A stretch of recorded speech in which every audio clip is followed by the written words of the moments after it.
Welcome back to another live, people. Um, Liverpool 3, Manchester United nil. Am I surprised? No. Am I am I am I disappointed? Hell yes. Let's be real. Because I expected more from United today. I expected a much better performance after the last game. I expected at least, you know, at least players show you some desire. But it's still the same old last season. Joining me discussing this, Agustia. How are you today, man? We watched the game together, but Yeah, how are you? I don't think I'm any better than you, man. What can we say? Same old, same old. But like you just said, you alluded to at the beginning of the show. Did we expect anything else? Ten Hag, this is what his third season in charge of the club, Yep. and what from the moment he stepped foot into the club versus how we are today, Akavin, do you think there's even been a significant, let alone a minimal improvement? Improvement in terms of off the pitch, maybe. At least I'm seeing something behind the scenes at the club. But do I see anything improving on the pitch? No. And you spoke about off the pitch. Fine, we can talk off the pitch first. That's not got anything to do with Ten Hag. That's a boardroom level issue. Ten That's Hag's what. not the one generating the capital. He's not the one investing in the club. No. It's outside buyers and stakeholders and shareholders, right? So again, from a managerial standpoint here, I hate to pin the blame on one person because Ten Hag might be the nicest guy in the world, but we have to isolate personal and professional, right? This club, in terms of a squad, style of play, standards, ambition standpoint, has regressed. It has only regressed in the 3 years that Ten Hag has been here. And the fact is, he has not inherited or succeeded someone that was amazing, right? He succeeded Ralf Rangnick and Ole Gunnar Solskjaer, who maybe the two worst stints in recent history. So exactly like Monkey D. Luffy says, Oli Ball had more identity, and his identity was pathetic. So the fact that his pathetic identity was more than Ten Hag's tells you everything you need to know, right? Bro, let's be real. We were scoring goals with Ole Gunnar Solskjaer. And I wanted him out because he didn't win anything. All right? But it takes me back to Eric Ten Hag. Yes, he's winning things. But what are we doing in the league? What are we doing in the league? We have regressed. This is the worst attack I have ever seen from my football club. We have a front three of Rashford, Garnacho, Hoyland, Xerxes, or Xerxes. Xerxes is a good player. Do not get me twisted. Xerxes is a good player. But is he going to score us 20 goals a season? No. I want a striker that can score us 20 goals a season. Ivan Toney was right there. Ivan Toney was right there. I don't rate Osimhen that highly, but Osimhen's been cut from the Napoli squad. In January, we should be looking to get this guy into the club. It does not matter how good he is or how bad he's had a season last season. We should bring Osimhen in. I don't rate him as highly, but he's enough. He's enough to score 20 goals a season. He's good enough. He can do it. I don't know how many goals he scored last season, but whatever it is, the guy should be here in January. We should be looking to sign Osimhen. Someone that I can mean, score us. yeah, Ekevin, there was a number 9. He didn't wear the number 9. He wore the number 7. There was a striker, a forward during Ten Hag's tenure that scored 20 goals a season, and he scored it for fun. I wonder who that was. I wonder who, bro. A certain goal. Yeah, exactly. One of the greatest players to ever exist. I mean, it just begs the question here. You mentioned Xerxes. Yeah, Xerxes is a player with potential, right? He's already shown some class. He's shown some nice movement, some proactive ability off the ball, and obviously he had a fortunate finish on in game week 1. But is it about superstars or is it about the system? And at the moment, it seems like we can buy whoever we want. Like Ten Hag has spent hundreds of millions of dollars and pounds, but we seem to not be improving at all. It's almost a question of should we be focusing on the players? Which I agree. I think the players that have that have been there before Ten Hag, yeah, we should look at them in the eye and say, are you good enough? Are you truly Manchester United caliber? Like a Marcus Rashford, for example, right? Today, it's been. I don't remember the last time Rashford had an amazing performance. Do you? I agree. I completely agree, man. Bro, Rashford has been doing this for I do not know how long now. How many more times is Ten Hag going to keep playing him on the left? Why isn't he being dropped? How many times is Rashford going to get away with performances like this in order for him to get dropped? Let's not forget. Do you remember the Wolves game on New Year's Eve when we won 1-0 thanks to Rashford scoring? Rashford came off the bench and scored. Do you know why Rashford was on the bench that day? He was late for training. Where's the same ruthlessness that Ten Hag had in his first season? Where is it? Ten Hag has not done anything ruthless enough. But he's done that with Rashford. He's done that with Ronaldo. He's done it with De Gea. He's done it with what? Varane, Sancho. He's not going to do it with Casemiro. He's not throwing all these players under the bus. And not only that, he's throwing himself under the bus as well. He's throwing himself under the bus because he keeps picking the same old lineups. He keeps picking the same tactics. It's the same old every week. Nothing is changing. Nothing from last season. I've seen nothing, no improvement. In preseason, we barely brought any of our good players. Oh yeah, I admit. Okay, fine. Maybe the Euros was the reason why we didn't. The Euros was the reason why they didn't. What do you call? They didn't go. They had to go on holiday. But I'm sorry. Like, at least have some identity. You're gonna come back. At least have a plan. Have a plan. This is his third season, nearly 600 million spent, and we are still talking about style of play. We're still talking about top 4. Why are we not challenging for the league? Why? Oh, the players aren't good enough. We don't have world-class players. We have spent 600 million, and we still don't have a world-class player. Chelsea have spent money, yes. They have spent too much. But the players they brought in this summer have really impressed me. Dewsbury Hall, and Nkunku from last season they brought in. They got in Pedro Neto. Jadon Sancho. I'm baffled we sold Jadon Sancho to Chelsea. I'm baffled, bro. Are you baffled because Ten Hag has a history? Like, let's take a look at the players that Ten Hag has sold. The big name players: Cristiano Ronaldo, David De Gea, Rafael Varane, and Jadon Sancho. What do they all have in common? 1, they're high profile. 2, they're big personalities. And 3, they are game changers. The fact that Ten Hag are removing these game changers for players that he has either worked with in the past or are no-name players that he doesn't develop tells you one thing.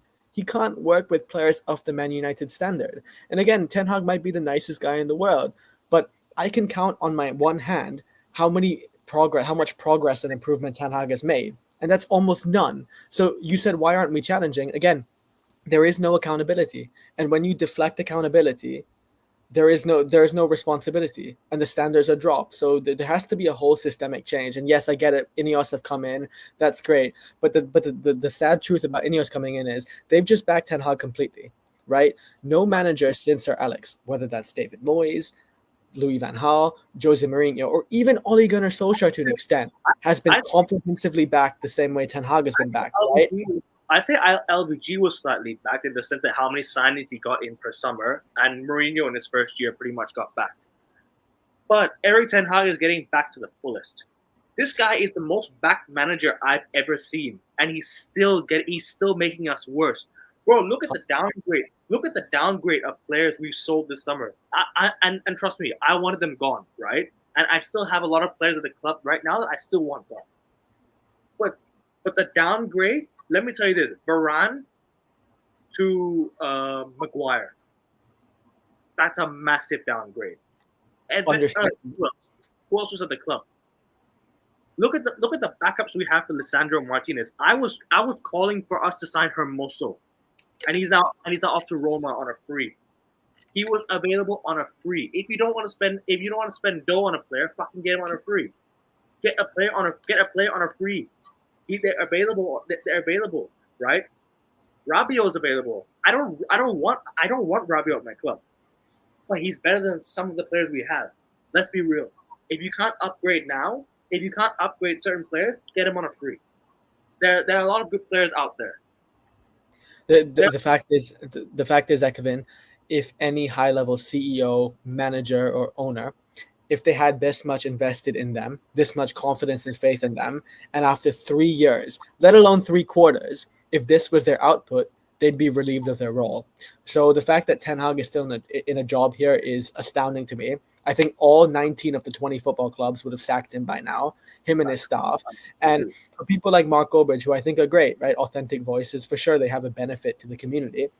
But for them to come out and say Eric Ten Hag and his staff finally should take accountability is like basically saying, is reviewing a murder that happened 50 years ago and changing your stance on it.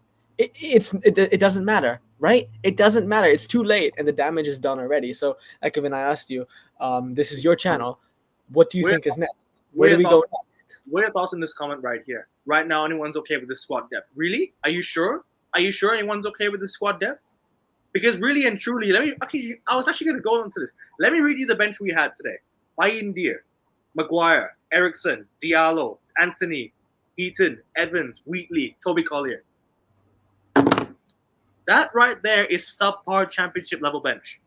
That right is the worst bench I've ever seen at my football club. And let's not forget, and we're Manchester United. The amount of revenue we generate, the only objective we should have is to win every single match and every single competition, right? So if that bench does not work for Manchester City, Liverpool, or Arsenal, we're not good enough. Simple as. And the fact that, Ekman, you just mentioned the championship shows you how far behind we are by every metric. Bro, I can literally name you players in our starting 11 today. And the downgrade and their backup downgrade is levels below. Levels. How is Johnny Evans still at Manchester United today? How? How have we brought this guy back? I love Johnny Evans. I have nothing against him, but why is he playing for United today? Why is he playing for us today? What's crazy? The fact that I was 2 years old when Johnny Evans was at the club, and I'm almost 20, that should tell you what you need to know. I mean, he came back. He left, but he came back. I mean, Isn't that even worse? Isn't that worse that he came back? Johnny Evans when he first broke into the team was like around, let's say it was around 2008, 2009, or when he first broke into the team. And trust me, he was a great defender back in the day, and I'm nothing against Johnny Evans. It's just, why is he here now? Like, it's not the age for him to play at United. I have nothing against people who are like, let's say 38 years old, Luka Modric. I have nothing against him if he's playing for Real Madrid. Cool. Not every single player is finished, but Johnny Evans should not be our backup defender. If he's here as a squad player, I'm fine with it. But he should not be our backup defender. Because we have De Ligt.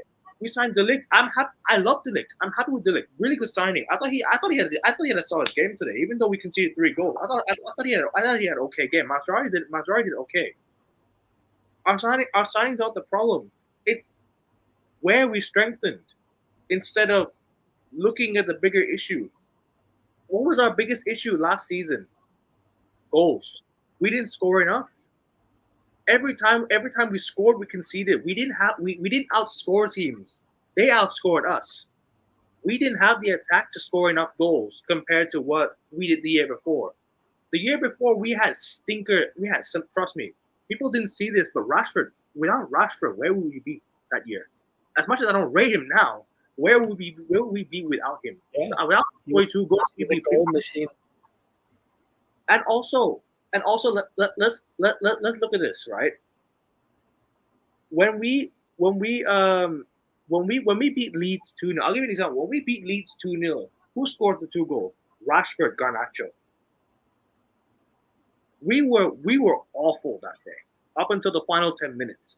We got away with so much in Ten Hag's first year. People didn't see this because we were winning games consistently. Yes. We were keeping clean sheets. People didn't see this, but do you know how many shots on target I think we conceded? I swear De Gea had to make like 2, 4, 5, 6 saves a game to keep us in the game. Andre Onana isn't any better than David De Gea. Anyone can say whatever. No. I mean, look, De Gea is a more reliable shot stopper, 100%. I mean, De Gea is one of the greatest shot stoppers in football history, period. No debate whatsoever. Andre Onana, fine, maybe a bit better from a distribution standpoint, but like you said, Kevin, you told me this. What is the purpose of a goalkeeper? Save. Why are we looking at keepers who can only play with their feet? Onana cannot make a save compared to David De Gea. In the cup final, this guy almost costed us. Yes, I admit did cost us in the cup final the year before, but Onana this last year, go look at the amount of goals we conceded in the Champions League. Go look at the goals we conceded in the Champions League. Look at Onana. Look at the first goal against Bayern Munich when they scored the first goal. Onana grabbed the ball and slapped it in. Galatasaray away 2 times. Onana punched it to his own net. 2 times. 2 times. Yeah, and again, and like I said earlier at the beginning of the show, we don't when we criticize a player, we're not doing it personally. We're doing it professionally. Onana might be the nicest guy in the world, but professionally, he is one of the biggest reasons amongst the players we were out in the Champions League group stages. Right, Akavin? There's something wrong with your mic, but hold on. Hold up. Can you hear me? I can hear you, but it's like your, what do you call it? It's like your voice is coming out like. Yeah, hold up. Let me stop because I've not touched my computer at all. Yeah, no worries. All good. People in the comments, please like and subscribe. Please share. Please comment. We keep comments coming through. Top keepers can do both. I mean, can they? I mean, David De Gea was able to do that. David De Gea was able to kick, but people couldn't. People were not on the receiving end of his passes. I mean, Monkey D. Luffy makes a very good point here, but I don't. My mic still iffy? Hold up. Can you hear me, Akavin? Okay. Top keepers, yes. I think you're referring to the best of the best. Manuel Neuer is a good example, right? He revolutionized the role of sweeper keeper, so he could do it with his feet and with his hands. But again, I don't think there are more than a handful of keepers that can do both. I think it's Neuer, Alisson. That's about it, really, right, Ekevin? Not many are like the best of the best with both feet and hands. And David De Gea was the best of the best with the hands. David De Gea was one of the best shot stoppers I've ever seen, and we binned this guy for a keeper who's not any better. If you're gonna upgrade on David De Gea, you go for someone like Mainan? I'll give you an example. Mike Mignon from AC Milan. That is a top keeper right there. That keeper right there is one of the best keepers I'm in the world right now. Mm-hmm. Seriously, that guy is one of the best keepers in the world right now. Why did we go for him? AC Milan sold Sandro Tonali to Newcastle, knowing that he had betting issues, right?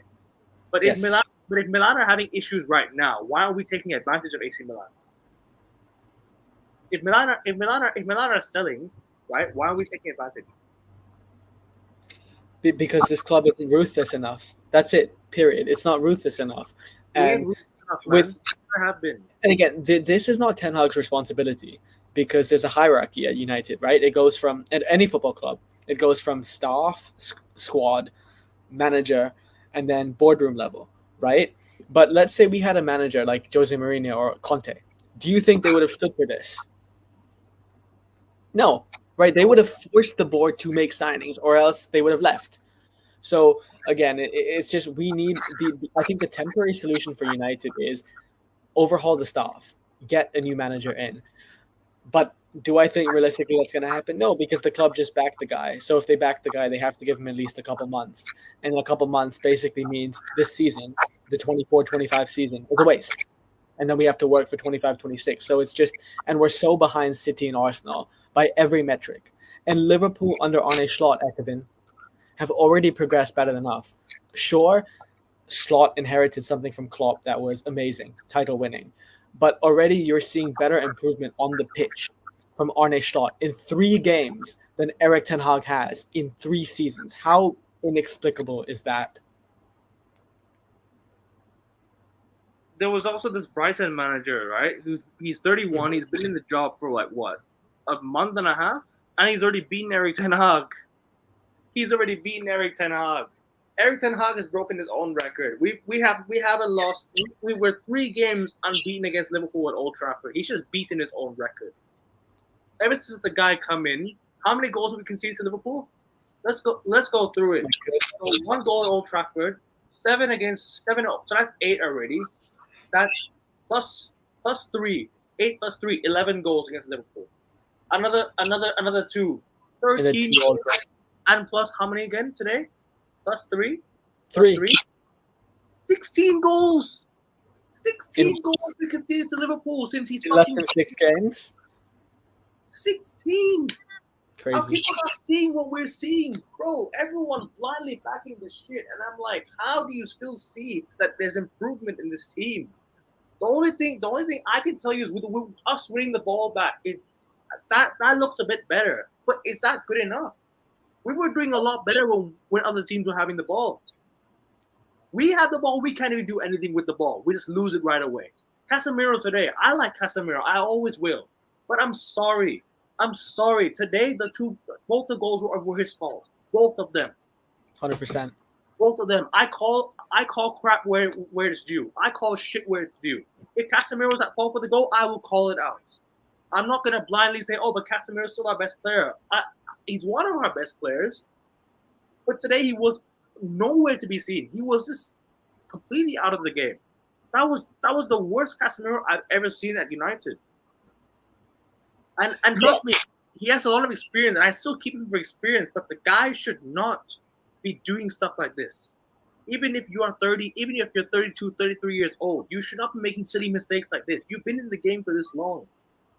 It's not. It's basics. Yeah, but again, Kevin, it boils down to what I said when we were watching it together. Yes, Casemiro is at fault. I agree. He is culpable for these mistakes. These are fundamental, foundational issues with which no professional footballer should make. He's too slow, he's reactive, and not proactive. However, can you blame him entirely? If you and I, sitting from across the world, if we can see these issues, why can't they see these issues? Right? You should have replaced him a long time ago. To me, I just don't understand. I don't understand how they're analyzing this at United. I don't understand what the objective is. I don't know if they even have targets because at the moment we're not acting like Man United. We're acting like a mid-table football club at best. I mean, yeah, 17 goals for Osman last season in the first few months. You hear that? And also, what about Gravenberg? His own player? Oh, we're gonna go sign him as well. How many more ex Ten Hag players are we gonna sign? How many more ex Ten Hag players are we gonna go sign? How many more? We signed De Ligt, Mazraoui, Anthony, Onana. Who else have we signed? Who else have we signed as ex Ten Hag? Ericsson? Didn't Ericsson train with Ajax for a bit? Actually, yes, you are 100% correct. Ericsson played for Ajax for a bit. Yes. Didn't he train with Ajax when Ten Hag after his heart attack? He went to train with Ajax. Yeah, where's the scouting? Where's the scouting? I mean, you take a look, and you don't have to be the most expensive, lucrative, prestigious club in the world to scout good players. Look at Brighton. Brighton is a great example, right? You mentioned Brighton earlier on in the show.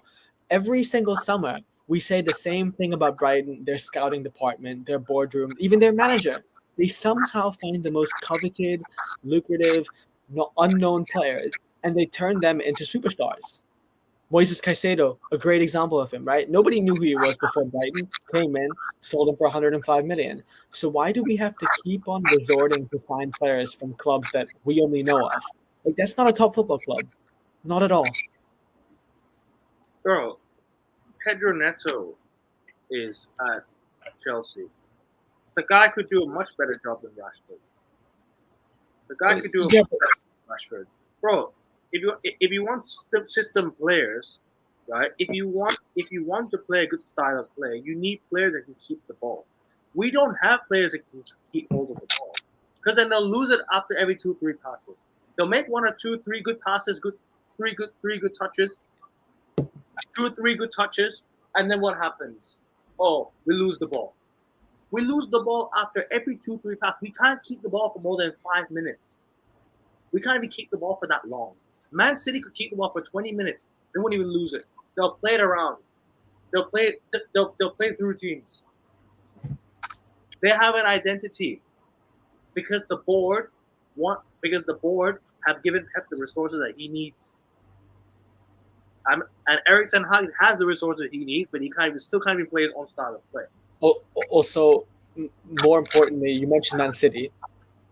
In the 2000s, Man City aspired to be like Man United. In the 2020s, it's opposite.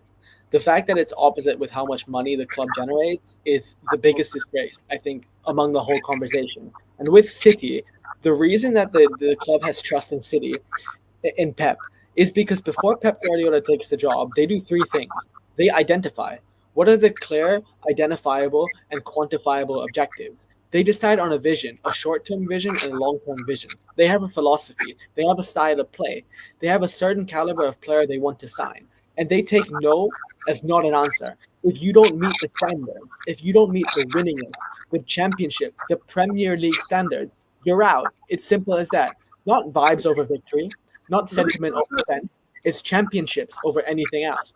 And the fact that Manchester City do this every single day, while Man United are prioritizing feelings over fact, is such a shame. It's like the world is upside down. How far have we fallen as a football club, right, Ekevin? it's always sentiment with United. Like we always rely on sentiment to get us over the line in certain situations. Sentiment is not going to get you anywhere, people. Not always. Sometimes it will. Not always. But I have this. But at the same time, look at Calvin Phillips. Look at what Man City did with Calvin Phillips. They signed him. A few awful games. They binned him. They sent him on loan to West Ham. Not good enough. Gone. He's gone. They sold. If you're not good enough, if you're good enough, if you're like Rashford, right? You'll get a few good games here and there. You'll get a few run ups. Rashford's gonna have a run up. Even if he drops a stinker, this guy's gonna keep on playing. There's no standard at United, bro. There's no accountability for any player that plays poorly. At least, you know what? If we had lost 2-1 today, but United played a really good performance, I wouldn't have been this upset. But the fact that we played awfully and we lost 3-0. We lost 3-0 at our own gaff. Think about it. At Old Trafford, in front of 70, 80,000 fans. At least put on a show. I'm not one to accept losses. But if you're gonna lose a game, at least show up for it. At least show up. At least put in a performance that, you know what, it's worth talking about. United don't ever put in performances that are worth talking about. Let's talk about the Brighton game, actually. The Brighton game last week. You know what? After the offside goal went in, United collapsed. Because you know what? Because then we were going to play for the draw. Playing for a draw against Brighton away in 2024 is peak. You know it's peak when you're playing for a draw away at Brighton. Yes, Brighton are a good team. But come on. Come on, man. You can't be playing for a draw away at Brighton, man. Like, you're Manchester United. You never play for a draw. We don't play for a draw at Wigan Athletic, even though how shit we are. We still go and score a winner. We'll do a battle and scrap, even if we've been awful. I'll give you one game. United Bolton 2011, right? 2010, 2011 season. We were awful that day. We had 10 men. Berbatov still scored the winner in the last minute. 10 men against 11. Yes, Bolton got relegated. It does not matter. United should still be trying to go for the win.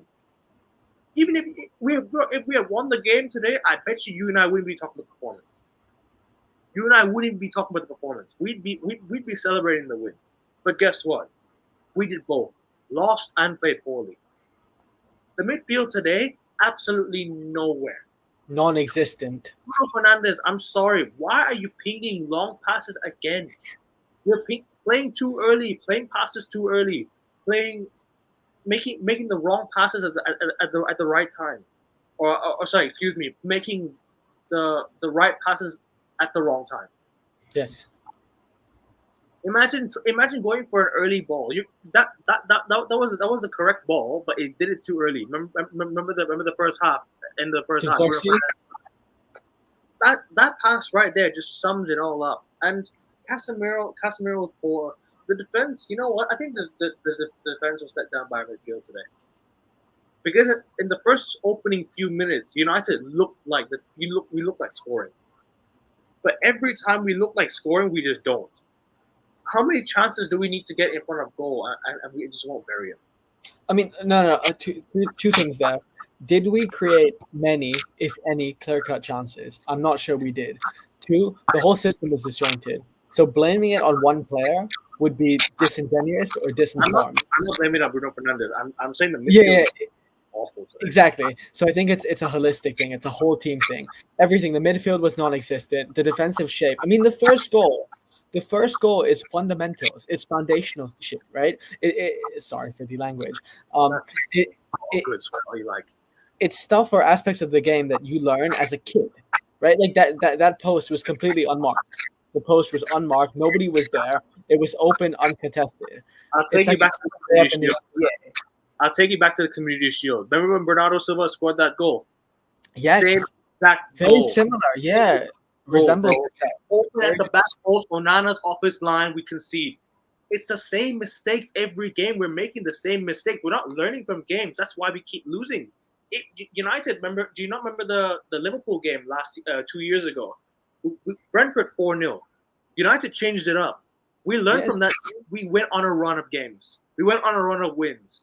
We went on a run of 7 wins in a row or something. I can't remember. It was 5 wins in a row, but all the performances there were aggressive. They were progressive. They were impressive.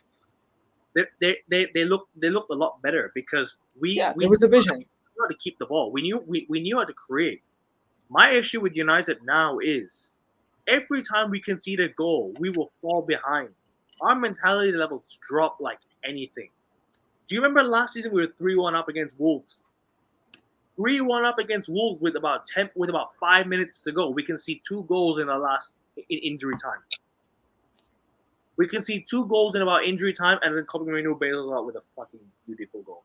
Yes, with an absolute stunner of a goal. We keep getting bailed out in situations that we should not be bailed out in. Bayern Munich 4-3. How many? Every time we score, we concede. We score, we concede. Galatasaray at home, we scored. We were 2-1 up, and we scored 2 goals to lose again 3-2. It's the United don't have this mentality. It's the mentality issue with United. That's my biggest concern. It's what is Ten Hag telling these players? The manager has to hold himself accountable now because I'm sorry, you can't be looking at. You know what? I just read the XG. He's not blaming on XG. I'll read you the exact quote. Here you go. I'll read you the exact quote. So Eric Ten Hag has just said, I don't think it's right to say it feels the same as last year. You can see the XG that we didn't concede as many goals. I don't think we are in the same pattern. Well done, Liverpool. We have to be humble and take it. Bro, why are we looking at XG in games like this? When you're playing Rashford on the left, who's fucking stinker after stinker after stinker, you're playing Garnacho when you should be playing Amad Diallo. Amad Diallo was cooking when he came on. Even though we didn't score, the guy was creating something. Why didn't he start the game? Why is Garnacho starting to the right? Why is he on the left? Because actually, I mean, even from a basic tactical level, you don't have to be a scholar or a PhD in football to understand this. If you have Rashford and Garnacho, they're very similar players, right, Ekevin? But if you had, let's say, a Rashford or a Ahmad is the most creative player. It balances it out. It's very easy to understand. It's not that hard. But yeah, like you said, the XG quote you said, that's something you see on a troll account, on a parody account. The fact that the manager of Manchester United is saying that after a 3-0 defeat against the biggest rivals shows you how far we've fallen. And again, I don't want to blame the supporters because, again, the supporters don't have that much say or authority in the level of United fans who have a backbone. So it's not the whole fan base. But unfortunately, Ineos, and again, it's the right thing to do on a principle standpoint, I understand, but they listen to the fans a lot over the summer. The overwhelming majority of fans, particularly in England and Manchester, right, Ekevin, they wanted Ten Hag to stay, if I'm not mistaken. And they listened to the fan base because the decision was 50-50. Yeah, exactly. Right over there. Point case. If you remember correctly, whether it was Samuel Luckhurst, David Ornstein, whoever it was, the journalists in the know at Manchester United, they indicated that Ineos, particularly Sir Jim, wasn't too keen or content with Eric Ten Hag, but they overruled their own consensus and their own decision to support the fans. Now that's backfired completely here, right? Because everyone with one brain cell knows that Ten Hag is not the right man for the job. It's just very confusing. Where's the authority? Who is calling the shots at United? Who is taking initiative and saying, "Hey, I'm going to be proactive. I'm going to be precise here." We're Manchester United. We're the biggest and best club in English football history. You can argue we're the biggest club in the whole world, bigger than Real Madrid, bigger than Barcelona, bigger than Liverpool. Let's start acting like the best team in the world. Let's say every game the objective is not for a draw, not for a loss. We I don't have care how good the squad is. I don't care how we good have the the staff most is. fans Win, in just fucking win. football. But We nobody squad. was doing that. I just wonder when, where, why, how. We have the most fans in football, and we still do not have a backbone of where this club is heading, what direction Yeah. what direction we're heading in, what the fan base really wants. Because all I'm hearing, all I'm seeing is they want top four. Every year we have to get back into the top four, solidify ourselves in top four. We need to be a regular top four team. I agree. We need to be a regular top four team. But that top but I'm finishing in top four, I mean competing for titles. Competing for league titles, not competing for fourth and third. Why are we competing for fourth and third? If you're gonna be in the top four, you compete for the league, not compete for a Champions League spot. The same Champions League that you've been dumped out year in year out. The same United have got dumped out of the group stage the same United have got dumped in the group stages last season. The same United that lost in the round of 16 to Atletico Madrid, who are not better than us. If I read you that squad on paper, United had De Gea, Dalot, Maguire, what's his name, Lindelof or Varane, Shaw, right? Was McTominay, Fred? Sorry, that team is bad, but not as bad as this. That Yes. team is bad, but it's much better than what I'm seeing right now. Ronaldo up front, Sancho on the left, Bruno Fernandes. You had what do you call? You had Cavani. You had players that can come make an impact. You had players that could have made it. You had goals in that team. Whether people say we were good or not, I don't think we were great that year. We were awful. But No, United had goals in them. We had goals. We just kept on conceding. We had a lot of goals. We had Ronaldo up front, for God's sake. the best goal scorer in football history. Period. He's about to break his. He's about to score his 900 goals next week. I'll be there for it, man. Is Come he? on, come He on. deserves to. I will be there for it, man. And bro, I mean, look, United just this season, right? I was expecting a lot more improvement, right? Expecting a lot more improvement from last season. I expected us to be better defensively. Going forward, I just don't see what we do. Every time we go forward, we just run into a brick wall. And we just we just lose the ball. And then Liverpool scored 3 goals off of counterattacks. Let's be honest. 3 goals, Yeah. 3 goals off of 3 counterattacks. Liverpool, we could have easily been the best team today. Have we not conceded those 2 goals, 2 early goals in the first half? The 1-0 in the second half could have been the only goal conceded. Add our attack, right? With our attack in the second half, with Amad Diallo starting the game. Look, different game, man. Ahmad starting. We don't concede those 2 goals. Casemiro doesn't make 2 goals. It's a different game. Agreed. But just it's always that one player that's making an individual error that's costing us games. There's always that one individual error in the team. United's team might not look bad on paper. On paper, we don't look bad. No, definitely. I mean, look, Kevin, what I would say is you made the very good point here. Moments. It's moments. This Man United team under Eric Ten Hag. So this manager has lived under moments. He has relied on moments, good or bad moments. And that's not how Manchester United should run.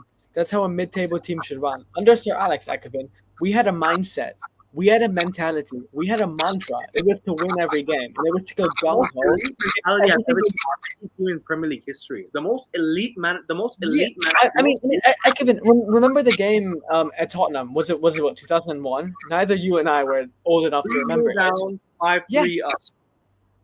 but do you know why that happened? That's a philosophy. That's a mindset. You mentioned the Brighton game last week. The reason Brighton won that game was not because one, they were at home. No, it got nothing to do with that. It was because the manager made subs in the 89th minute. Listen, at the 89th minute. Most managers think the game is done in the 89th minute. But he said, no, we're going to try and win. Whereas Eric Ten Hag, on the contrary, was like, we're going to conserve our 1-1 draw. We'll take a tough game on the road against Brighton. Mighty little Brighton. And look, it paid dividends. I think No pun intended. your audio is a bit. Hold on. Let me sort out my laptop a minute.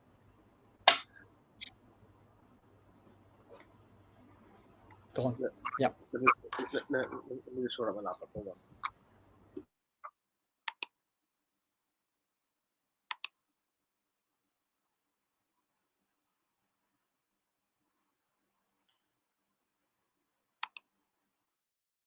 Let's try this. Can you try talking? Is it better? Yeah, it is better. No. A little bit better. Hold on. Let me sort it out. Wait, hold up. My mic is just being hit. Yeah, I just listened to it on my phone. The audio is overlapping. Let me leave and join you, okay? Sorry, hold on. No, I'll leave and join. Hold up.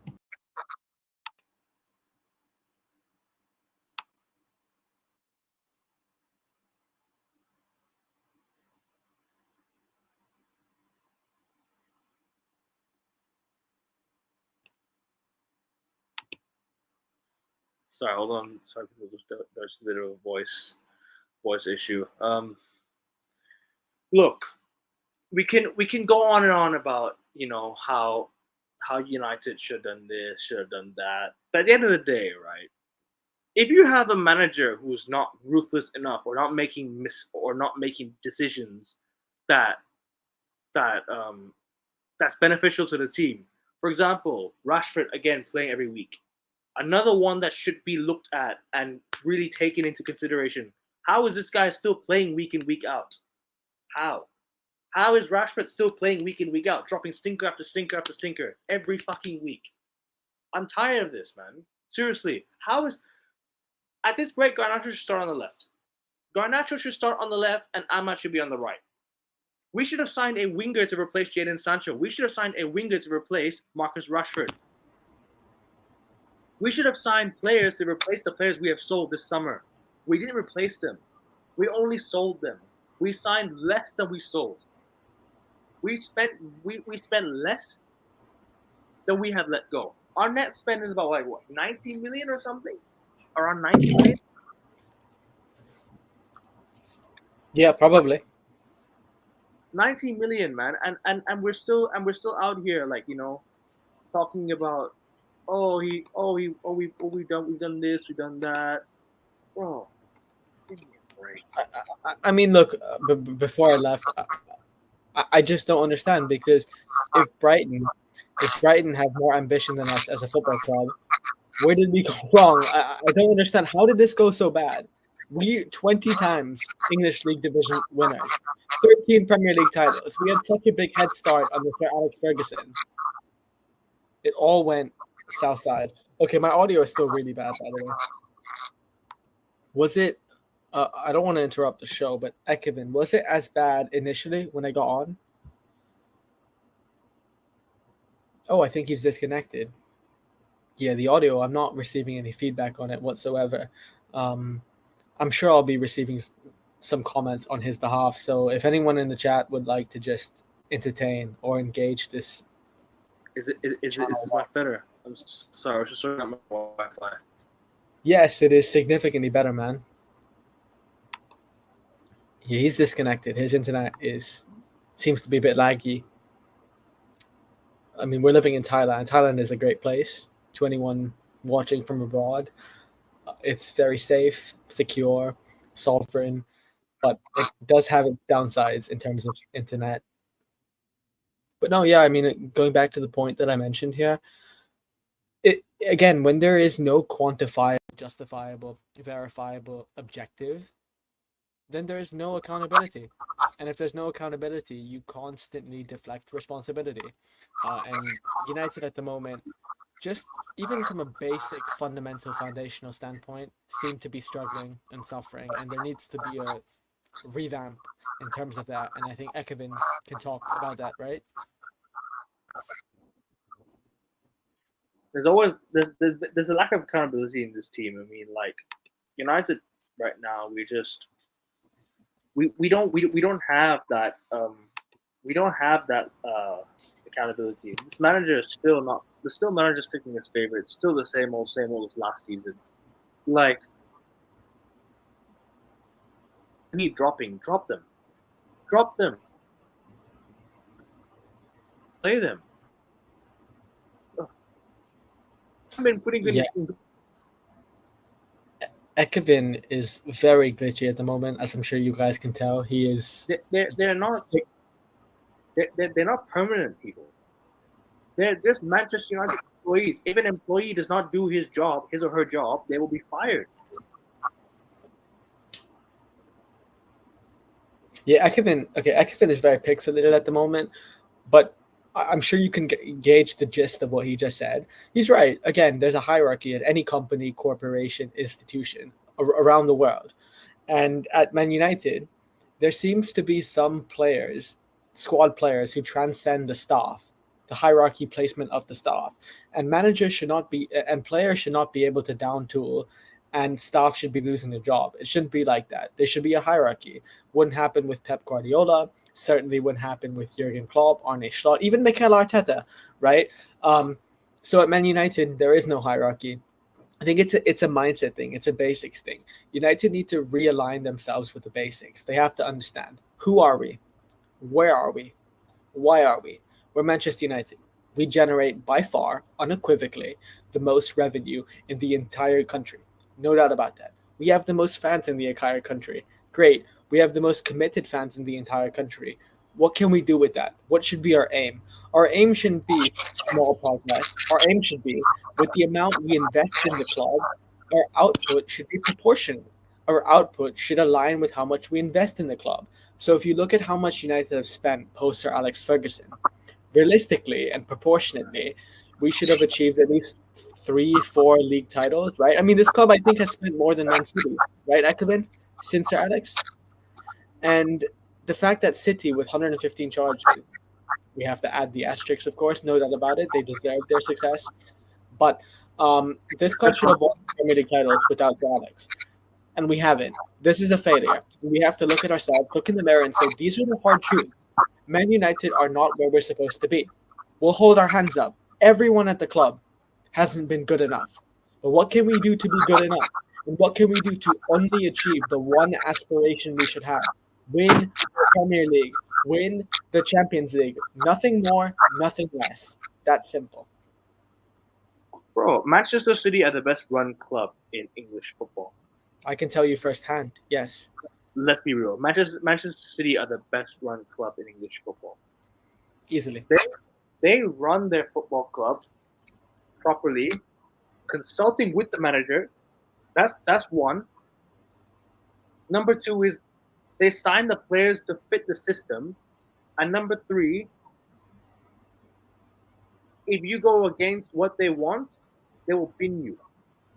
It is a proper training camp over there, people. It is a winning training camp. A training camp that actually makes what do you call? United look like rookies compared to the best. If you had to say, right, Manchester City are like the Real Madrid and Manchester City are the two like military bases with the best soldiers. Yeah. They recruit the best soldiers to go and fight. If a soldier does not want to do his job, he gets tortured. I don't condone all that shit. But if you don't do your job properly, there's serious circumstances. You get what I'm saying? Yeah, I mean, let's go one step further.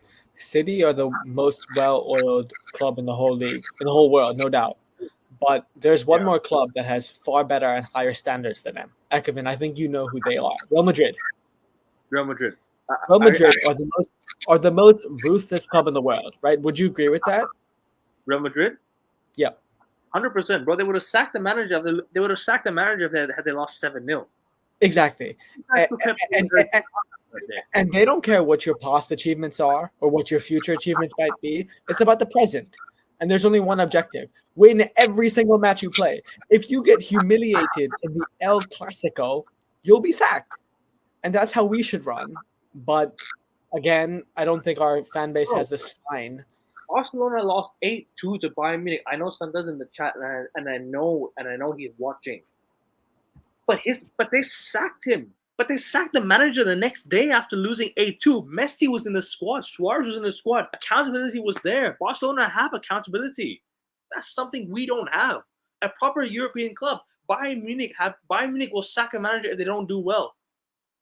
Thomas Tuchel left on his own terms, but he was not good enough. He was already on the verge of being sacked.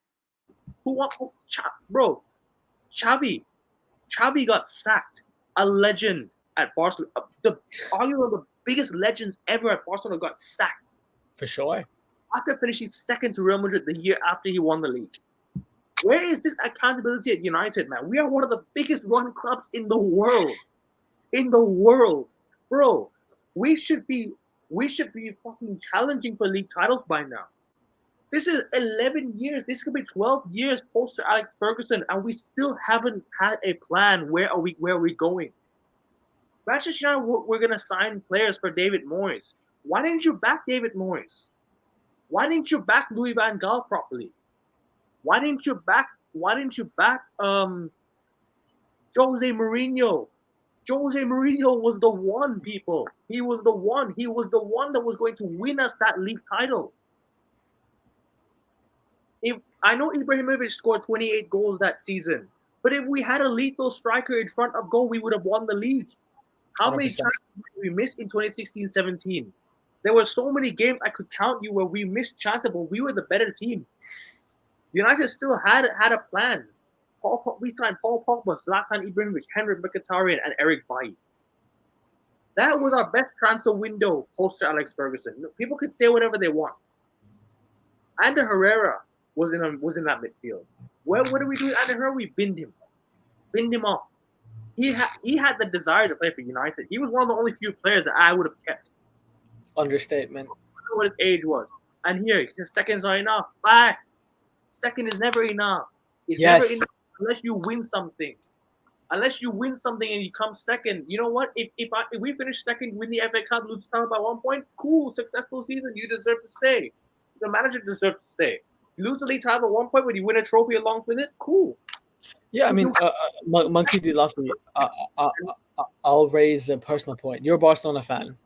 I'm sure you think Lionel Messi is the greatest of all time.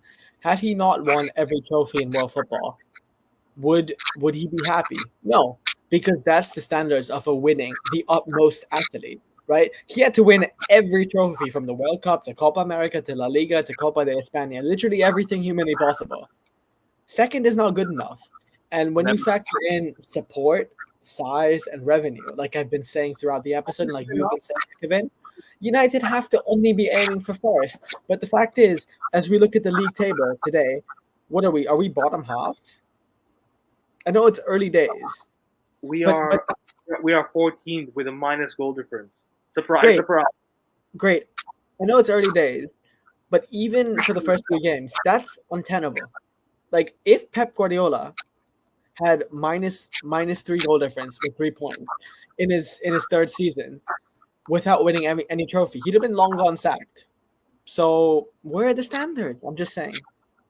Here. What didn't he win? He's won everything humanly possible, just like Messi. I mean, it's crazy.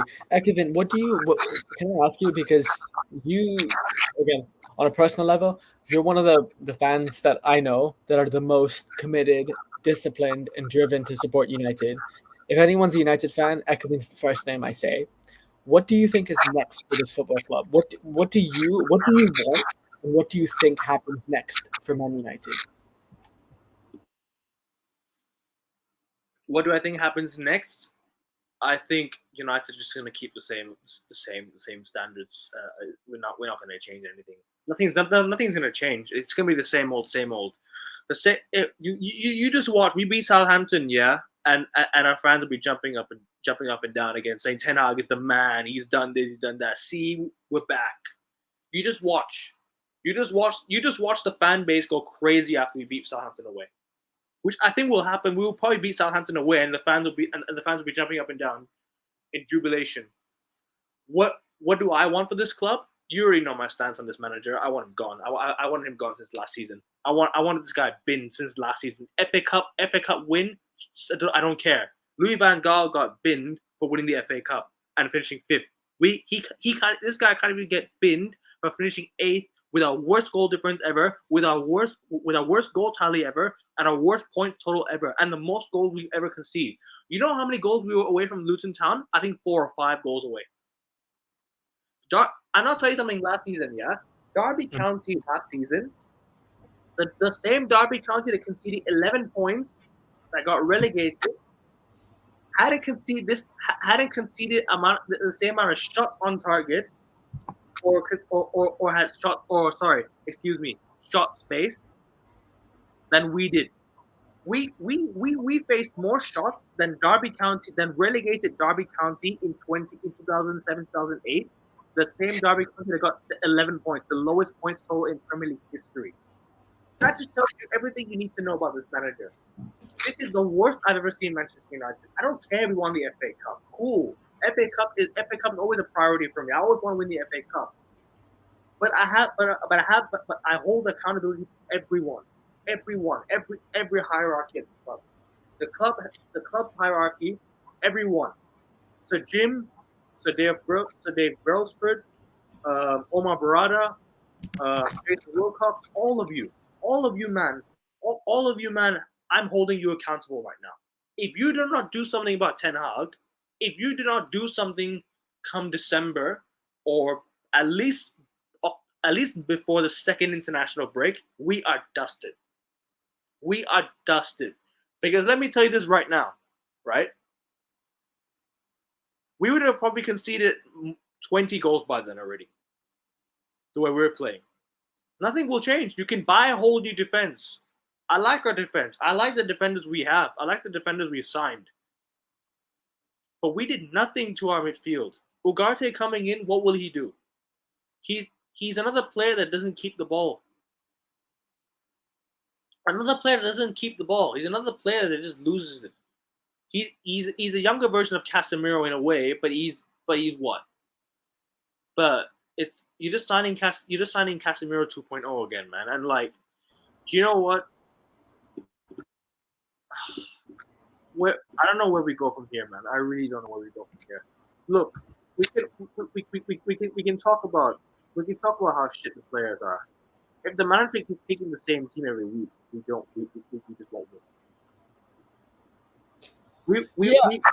If we had faced, let's say, an Ipswich Town or a Southampton today, we would have won. Yep. Because we'd have got away with them having awful finishing. But because we played Liverpool, right? We played Liverpool. You see how many they'll take their chances. Liverpool will take their chances. You don't play well, you get punished. It's just as simple as that. You do not play well, you will get punished. United got punished today. That's why I put in the title, Liverpool punished Sorry United. Great title, by the way. Great title. Because I don't see them being sorry. They don't care.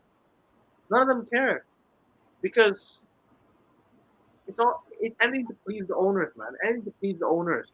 All this Sorry United, yeah. Every player takes it to social media when they get even a little ounce of criticism. Oh, they criticize me today. Please stop all this abuse. Mate, these players are weak mentally.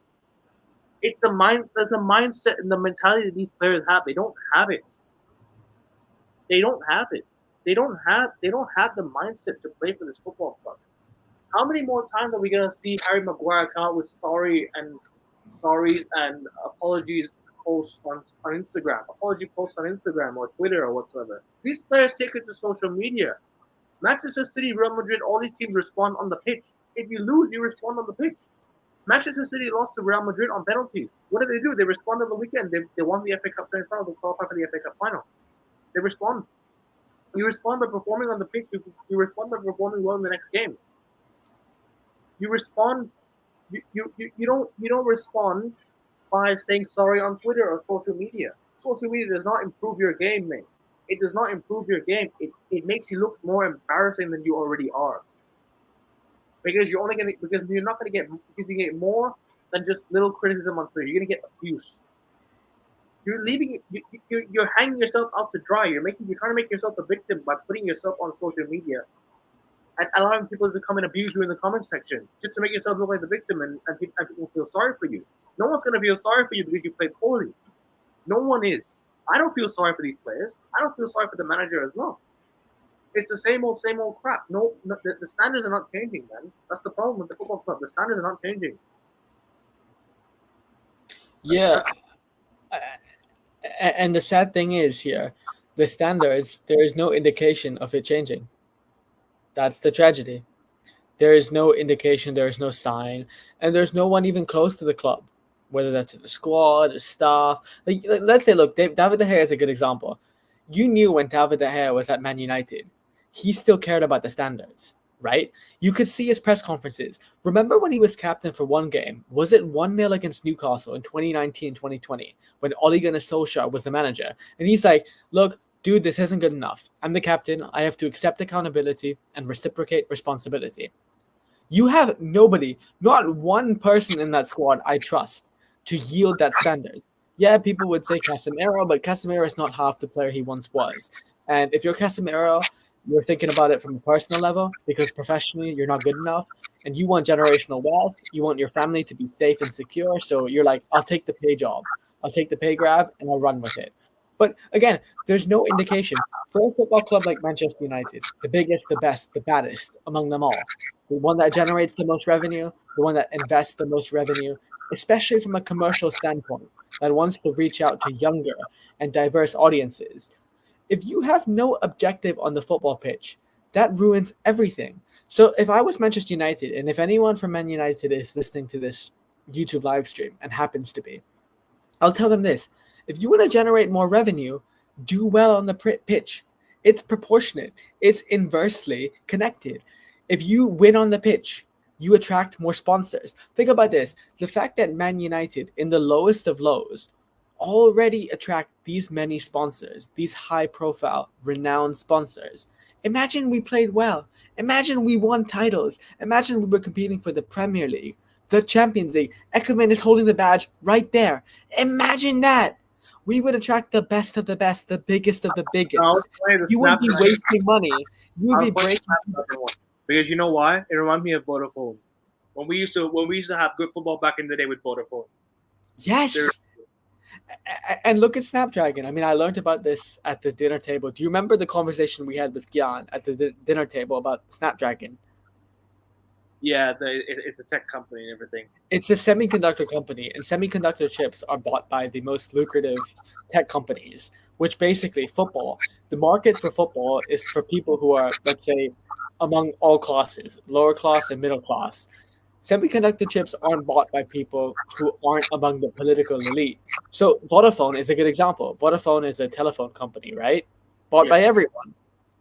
If you were winning trophies, you'd attract the best sponsors, the best players, and more fans. Yes. And I think Man United, you're looking at a big risk. Unless the ownership is not on the greatest. If you're trying to sabotage United, you're doing a great job.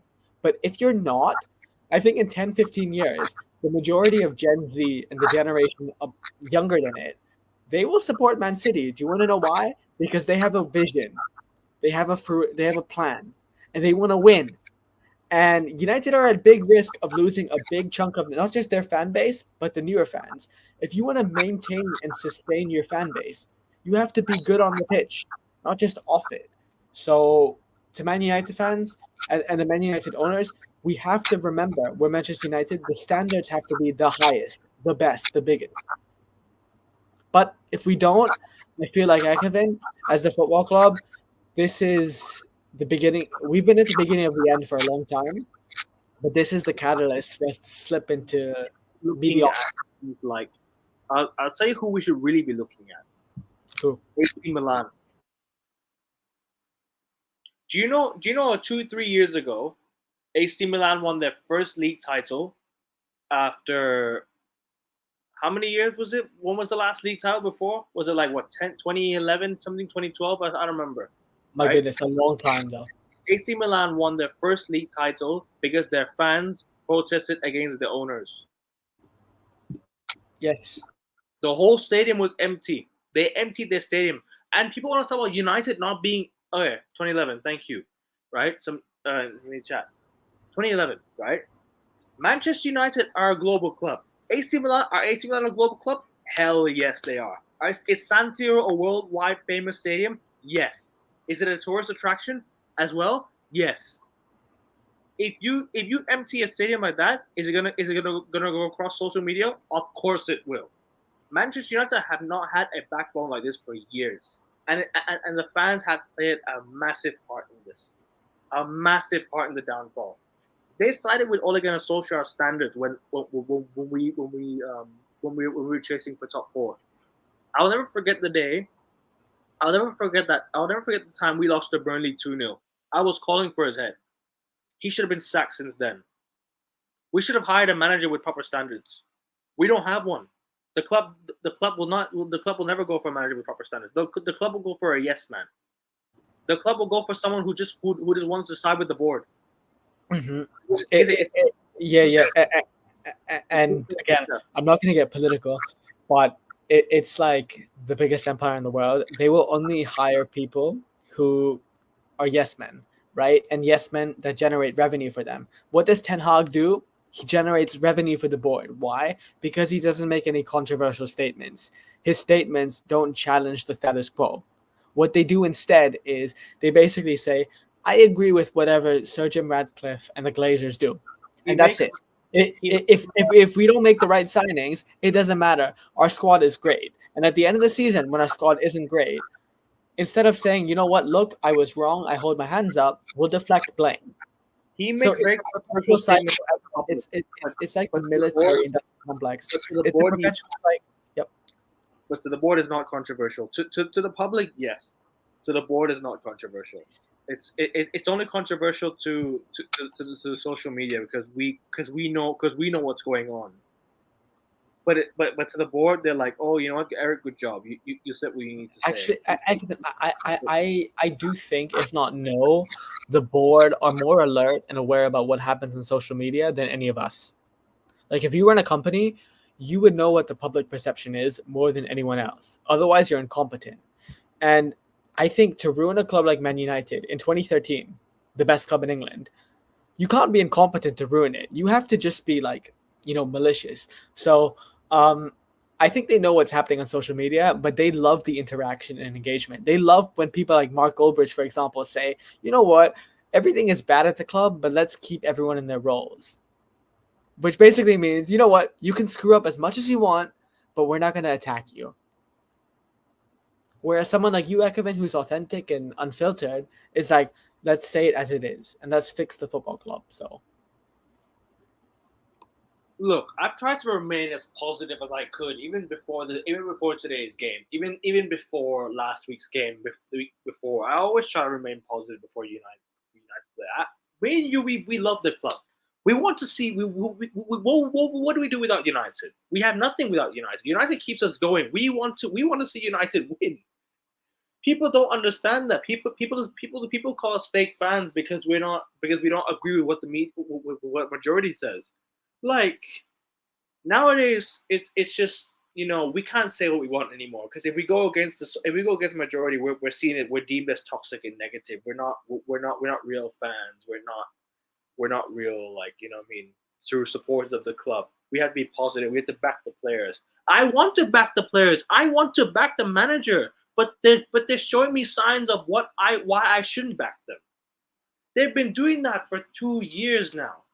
2 years. Ever since we lost 7-0 to Liverpool, everything has just drained. Everything is falling apart. I remember the start of 2 seasons ago, Harry Maguire had the captain's armband with him. Yeah? Or he was leading the team that day. And he was on the wrong side of the tunnel against Brighton at home. On the wrong side of the tunnel. He was on the wrong side, and De Gea had to remind him to go to the other side. It just tells you everything you need to know about these players. They just not their mindset. Their minds are not there. Their minds are not. Their minds are not at Old Trafford, man. They don't want to be at Old. They don't want to be at Old Trafford. They're just there for the money. It just goes to show if United offer you big dough, you're there. And people be like, oh, it's a dream club. I've always dreamed of playing for. Stop capping, man.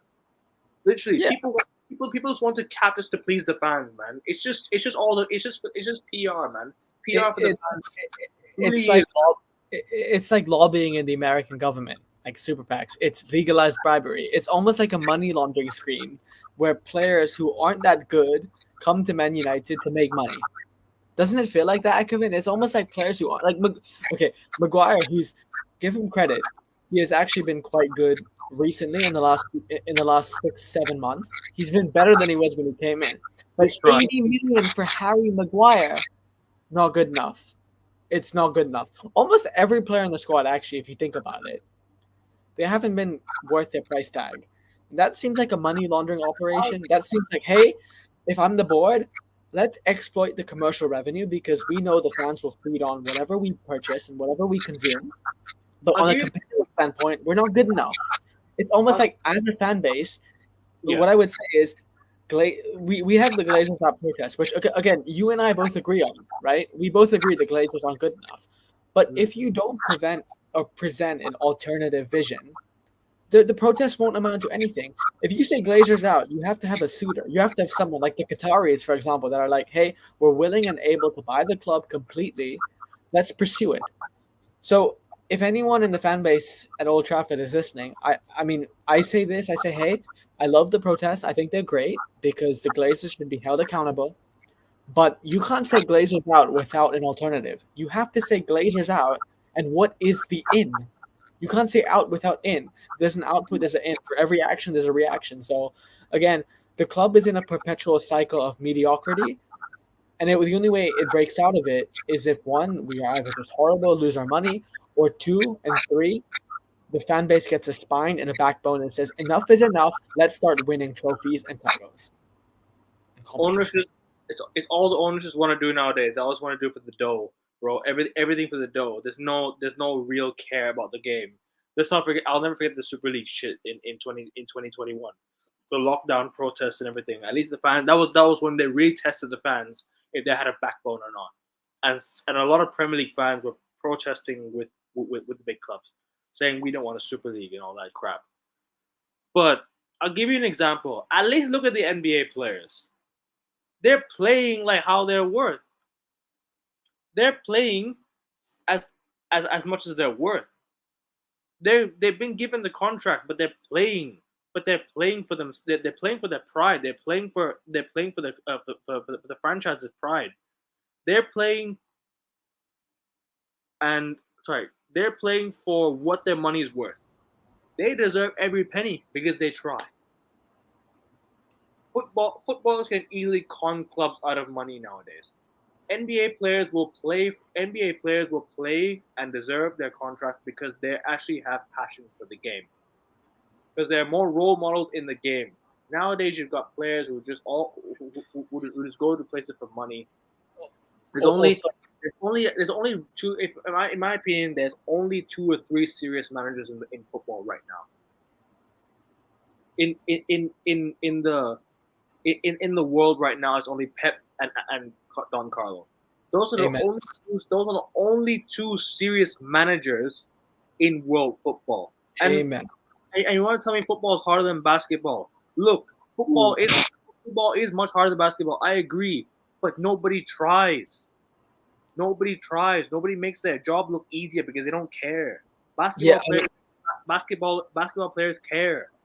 They're intense. They're in tight situations. They don't just throw the ball away. Oh, I'm making the money anyway. I'll throw the ball away. No problem. Footballers will con club out of money. They won't get pay cuts because they don't because the club won't bother to give them a pay cut. The clubs will be like, "Oh, I'll give you a 7-year contract worth 400K. You're here to play." Uh, they'll just turn up for training next day and be like, "I've earned my 400K. I'm going home." Players don't players at basketball. Basketball, it's not even that it's tougher. It's easier than football. I agree, it's easier than football. But basketball players have a different mindset, different mentality. They work harder than footballers.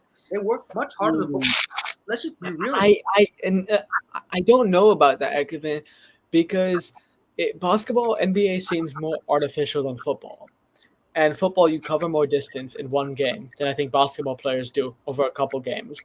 I agree with that. Of, Players of, don't try to cover the distances. They're not here to work hard enough. Also, what I would say is, I think mentally, like I've said, this mental strength is the most important thing in sport. The only reason, and you're gonna like this, Ekvin, the only reason Novak Djokovic is the greatest tennis player in the history of the sport is because his mind. Because Roger Federer is a better tennis player than Djokovic, in terms of pure ability and acumen. And then when we go back to the point that Monkey D. Luffy said, football is much harder than basketball. Footballers require much tougher mental strength than basketball players because their audience and their demographic is bigger. So I don't know about basketball being harder than football, but I do think that footballers are required to be tougher mentally. I'm here saying football is much harder than basketball. I agree, football is harder than basketball for sure. Yeah. I agree with that. But my biggest issue is football is much harder. It looks much harder because you obviously have to cover more distance, right? But Yes. also, basketball players try. It's different mindset, different mentality amongst these players. They actually work hard to become the better players. I've seen the growth of players like Giannis, Jason Tatum, Anthony Edwards. Why? It's because they're on top of their game in training and on the court. Eric Ten Hag has come out and said Marcus Rashford works hard in training. Does he? Does he work hard in training? The guy does not. You don't get 3 points for performing in training. You don't. You don't get 3 points for performing in training. You get 3 points for performing on the pitch in the match. I'm sure Ronaldinho has not turned up for training. I'm sure Ronaldinho has not been. I'm sure Ronaldinho has had awful training sessions, but the guy turns up in games. Why? His pure technical ability on the ball. Utilize it. You can't utilize Marcus Rashford's mentality on the pitch anymore because he doesn't have it. He's lost it. You lose that mentality. You lose your ability. Mentality is everything, man. Mentality is everything. And if 100%. you don't have the mindset, you can't play for my club. Yeah, for sure. On Marcus Rashford, Ekvin, do you think Marcus Rashford is finished? If so, what do you think United should do with him? Should we sell him? Should we give him a chance? Should we squeeze him out? What should we do? Cash, even you get 40, 50 million for him, get him out of here. It really does not matter. United tried to be stubborn with McTominay. United tried to be really, really stubborn by asking for 30 million euros for McTominay, and we got that from Napoli. Fulham wanted to pay 25. We should have accepted 25 for McTominay. But at the same time, I think Napoli was the right move. I think Napoli for him is the right move for McTominay. I think that's good enough to experience the league. I wish McTominay well. I mean, at the same time, as much as I don't rate the guy, cool. Seemed like a nice lad. Wish him well. Hope he succeeds wherever he goes. But I never thought he was good enough for United in the first place. We're letting go of players that are not good enough for the football club. We're not letting go. We're letting go of good footballers, right? Decent level footballers. If you had told me United were going to bring on Facundo Ballistri today, I wouldn't have minded. The guy would have put it in a much better ship than Rashford would have today. Yeah, I mean, I think you and I would have both, because we both have more effort and commitment. Every time Rashford gets the ball, the guy runs into a brick wall. Right. Every time Rashford gets the ball, the guy just does the same old touches, touch. I'm gonna try and get past him. It's predictable. Where is the explosive Marcus Rashford that we saw in 2022, 2023? Oh, he's not there because you know why? Because what do you call? Because he to play for the money. He's playing for the money. He paid to get he played to get that extension. You and I both know that he was going to get a pay rise after that 42 Yes. goals. There's no way that Ten Hag would give him a contract. And ever since the 7-0, this guy is down too massively. How many goals did Rashford? Can somebody in the chat, tell me how many goals did Rashford score last season? How many goals did Rashford score last season? Rashford's value is still a lot, yes. Yeah, but why is it a lot, Monkey D. Luffy? Is it because he's a good footballer, or is it because he's good commercially? Which one is it? Commercially, PR. Yeah, exactly. Rashford is a player that lives on PR. Imagine Ekvin. Do you think if PR like didn't exist, if propaganda wasn't as big, do you think Rashford would even be at United still? I don't. I think he would have been gone like 3 years ago, 4 years ago. Over. If we were Chelsea under Abramovich, if we were Chelsea, if we were Chelsea under Abramovich, we would have sold the geezer a long time ago. Yeah. We would have sold him a long time ago. 8 goals, 8 goals for 300 a week, 8 fucking goals. Since he signed the new contract, somebody remind me, how many goals has Rashford scored since we got the new contract? Since he's got the new contract, how many goals did he score? Like what? 11 goals after having a 42 GA season.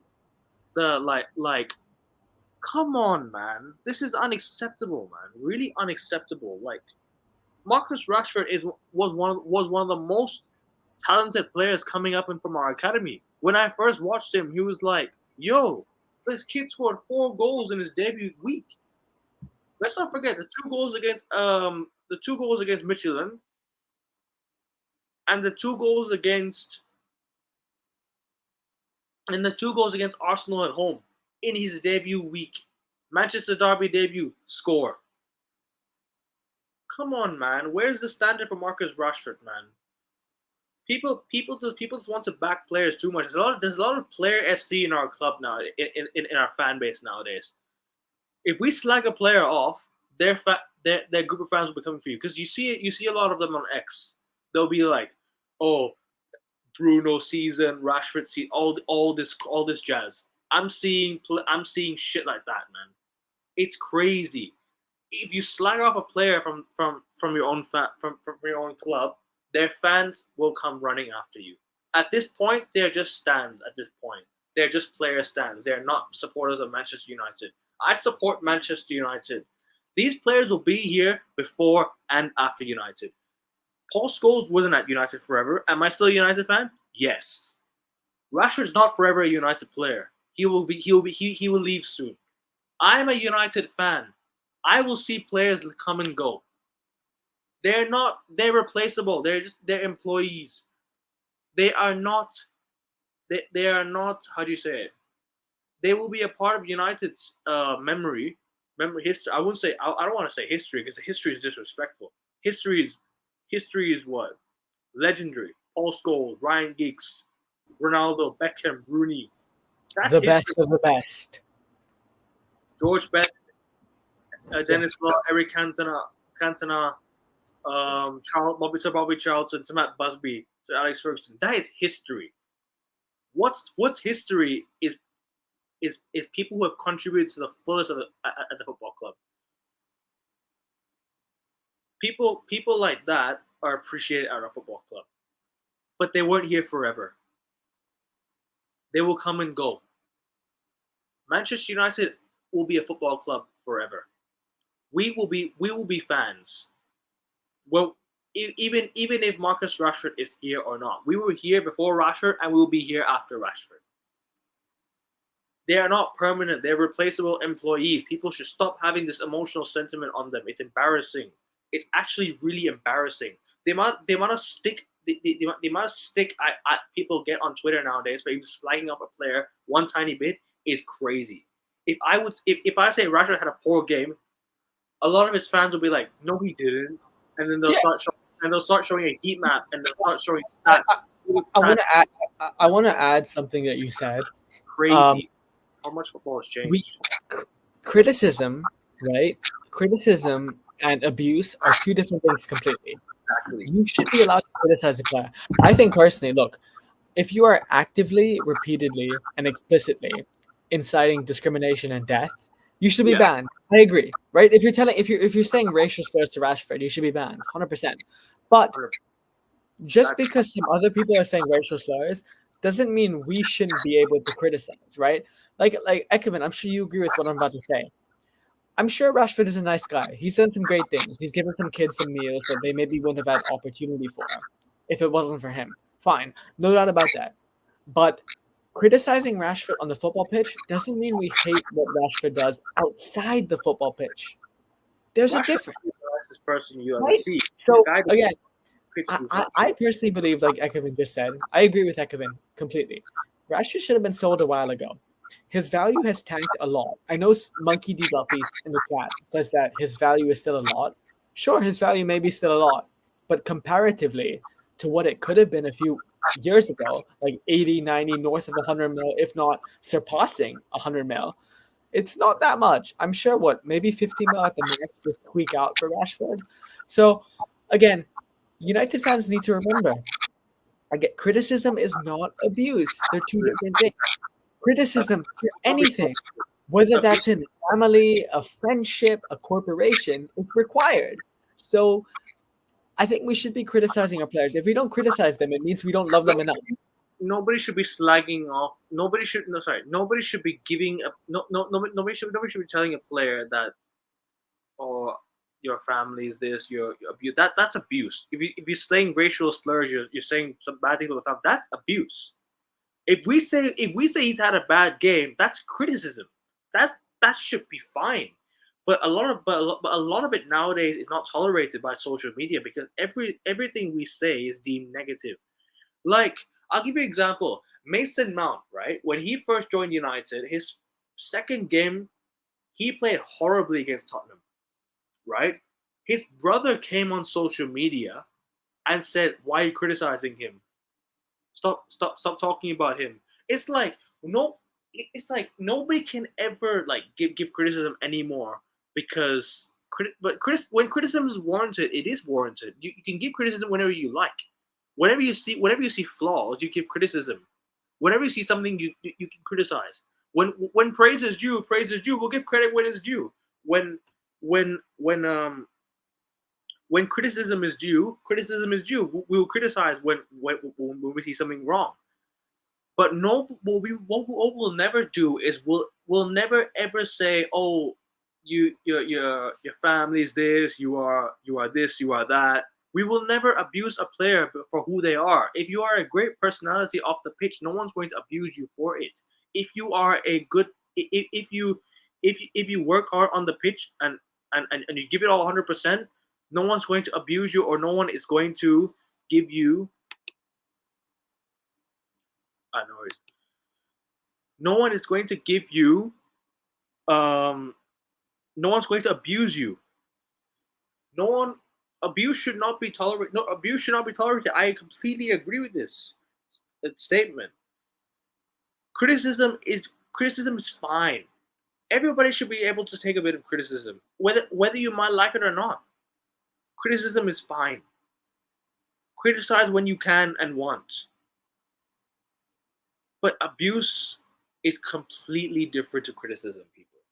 It's not the same. If I say someone's had a bad game, it's criticism, not abuse. I'm not talking about who they are. I'm not talking about who their family is or whatnot. That's abuse.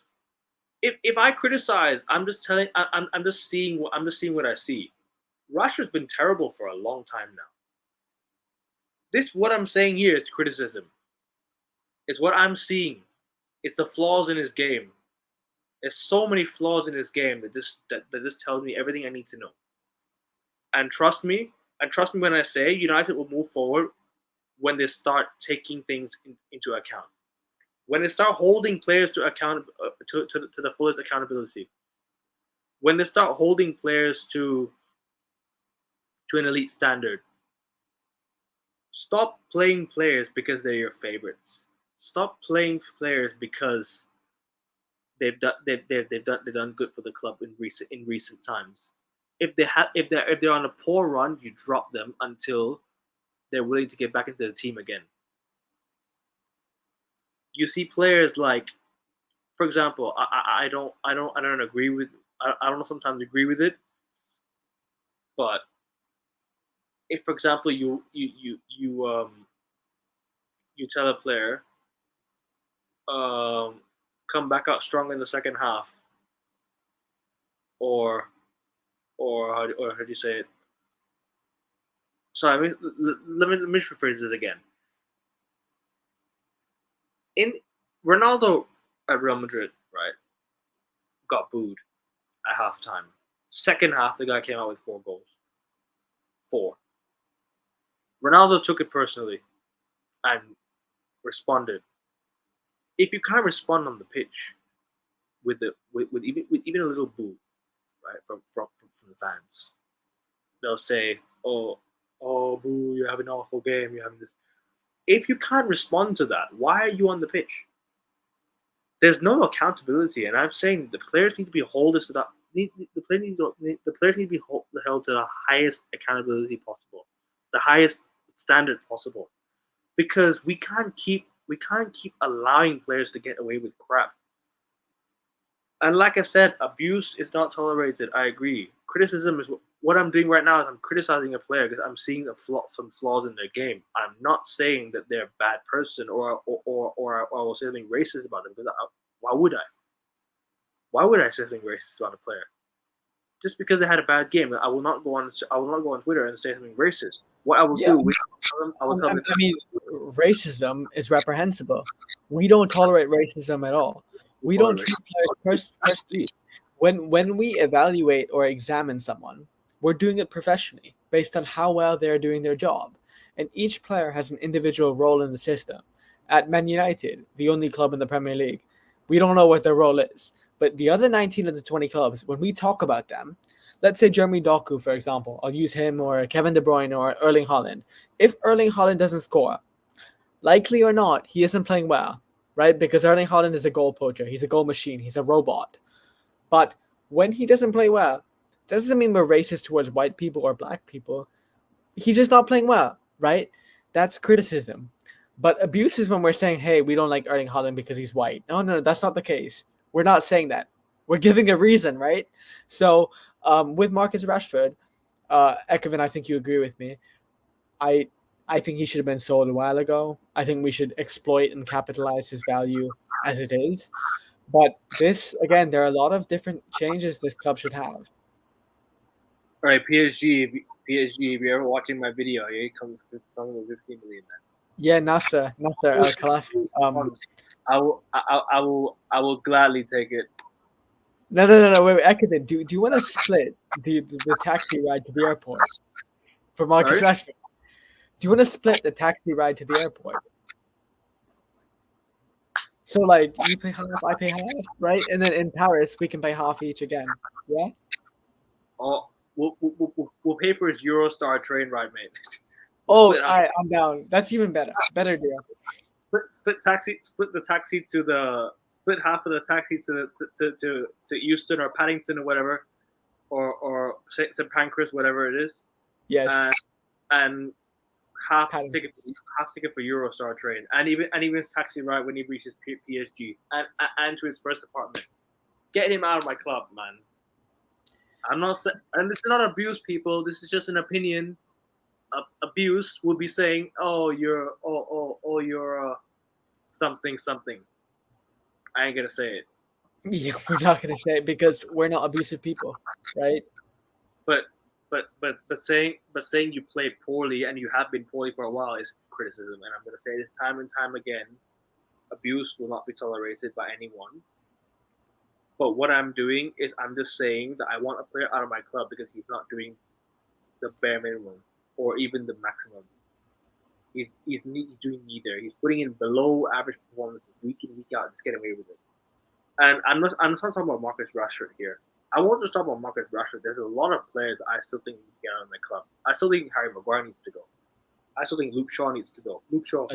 He's still on. It's crazy. Malacia, look, I'm willing to give this guy another chance, but if he comes back in and doesn't perform well, out.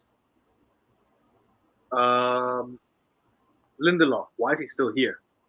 Evans, retire. I don't know. I don't actually let Johnny Evans be. I want him gone, but let him be.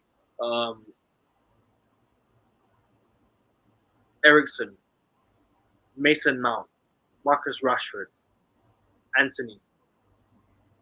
There's still so many players on my club that I still want gone. And I'm gonna say something controversial. I want Onana gone as well. Ooh. I don't think Onana's a good keeper. Wait, so who would you replace? Manon? I just think it's very rare. I think it's very would Mike Manon be the replacement? Look, Onana can improve. I'm not denying that. But Onana is just not it right now. Man. He's just not it right now. Onana's one of the keepers where he likes to play off his line too much. Way too much. He's a midfielder, not a goalkeeper. He got chipped twice in his first preseason at United against Real Madrid and against someone at home. But regardless of this, I just don't rate Ronaldo that highly. But you know what? I think he can improve. But there's just so many there's so many players still in my club that need to go. So many players. There's a lot. There's a lot that for me I think should have been sold when the offers came in. United should have accepted the loan for Anthony, in my opinion. If Anthony to Real Betis was the answer, cool. Why didn't we go? My question is, why didn't United go and replace the players we sold? You made 120 million worth of sales. We didn't go replace the players we sold. That's just hampered our depth. That's taken a huge toll on our depth, our quality and depth. Because the bench, I read out the bench already today, and it's the worst I've ever seen. Oh, by far, it's not even close. I've ever seen. If you at least go replace the players that you sold with a good amount of players, cool. Go replace McTominay with, for example, we got Ugarte. Cool, that's fine. Ugarte is cool. You go and replace Donny van de Beek with someone. Go and get someone. You go and replace what's his name, Varane with De Ligt. Cool, good signing. De Ligt's good signing. Aaron Bissaka with Mazraoui. Cool. But there's just so many more players. Who else did we sell? We sold a lot of academy players. We didn't replace them. We signed Cheeto Obi Martin from Arsenal. I don't know when this guy's being announced. We signed him from Arsenal. We signed this guy from Crystal Palace. We signed this same Kone guy or something. I don't know. But I mean, there's just a lot that needs to be done, man. Really, a lot needs to be done, man. And trust me, a lot of work. And before we close out, in just a bit, I want to ask you, what are your thoughts? What are your upcoming thoughts on United? Like, for example, like you asked me earlier, what I expect and what I want. What do you think will happen? I'll ask you the same question. What do you think? Look, I think because the club just backed Erik ten Hag, and because they backed him with a couple $100 million in signings, he will stay till at least the next international break. And the next one is being at the earliest. Look, I think the improvement we've seen under Erik ten Hag from last season to this season has been minimal. I don't think it's been that substantial or significant. Again, maybe a couple of differences in the dynamics of pressing, maybe the defensively, there's more solidity, but fine. It's not been that much. I think Erik ten Hag stays till at least November, because if you invest that much in a manager, you can't sack him immediately. That is an irrational investment. And owners don't typically accept accountability on that.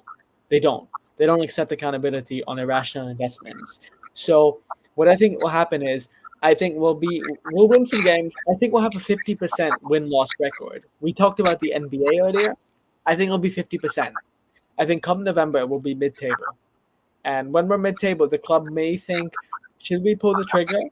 They'll look on social media, they'll look at Old Trafford, they'll look at the fan base, they'll be like, what is the consensus? And if most fans agree, they'll pull the trigger. They'll say, hey, Eric, thank you so much. You're a nice guy. You've got a good bald head. But I think it's time for us to, part ways and focus on getting a new manager. But I think until November, it'll be the same old, same old. And eventually, this season will be a waste. It already is a waste. We've lost twice. We've won once. Man, 3 games in. I've been And then saying next season, depending on how good this Ineos dynamic is, coupled with who the new manager and their staff is, we'll get to see where we are. But United are beyond the miles away from Manchester City, let alone Arsenal. Because I think Arsenal is where we should be competing bro, with. we're It's- out here getting community funds for the stadium as well.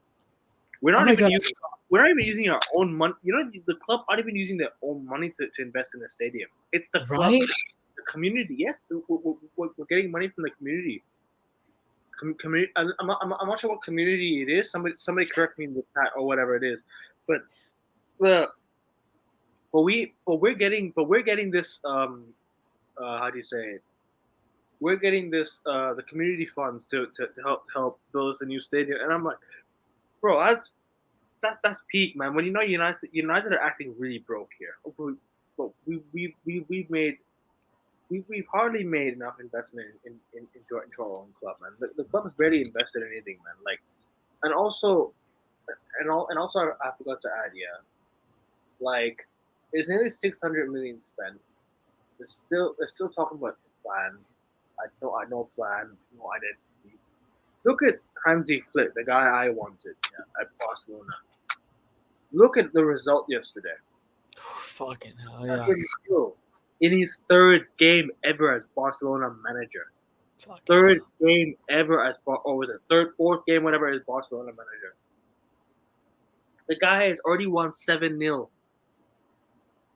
Doesn't matter who it's against. You play what's in front of you. There's already a clear plan and a style of play. He's only made 2 signings this summer. 3rd official game, yeah. Mhm. And you also remind me how much have you spent this summer? Remind me. Not much because it's Barcelona. They signed Danny Olmo. Good signing. That's a good sign. They let go of Ilkay Gundogan. Okay, maybe there was probably something behind the scenes with him. I mean, they let him go to the best team in the world, so yeah. 4th official game. I mean, okay. Remind me. But still, I mean, How much have you Ekevin and Monkey D. Luffy, 4th official game, but you look infinitely better than Man United. Wouldn't you agree? Infinitely better. Bro, Barcelona they're absolutely cooked. Almost come in and scored 2 goals already. That's when you know a signing has made an impact. That's when you know somebody's made an impact. You don't even need to bring in 2 or 3 players. You bring in 1 player right now, and there's already an identity. He's barely spent anything. Ten Hag has spent nearly 600 million, and they're still talking about plans, style of play. We need to progress. We need to do this transition football. Pathetic. Top 4. It just goes to show that the standards are just mediocre at this club, man. And trust me, I'm gonna keep calling the crap out. I'm just gonna keep calling crap out every single game. And trust me, next time I go live, better hope we fucking win, man. Better hope we win next game, because I am absolutely seething with this one, man. Trust me, I'm seething with this. And look, whether we win next game or not, nothing's gonna change. Personally, like, my stance on the manager will not change. Your stance on the manager will not change. I don't think anything will change.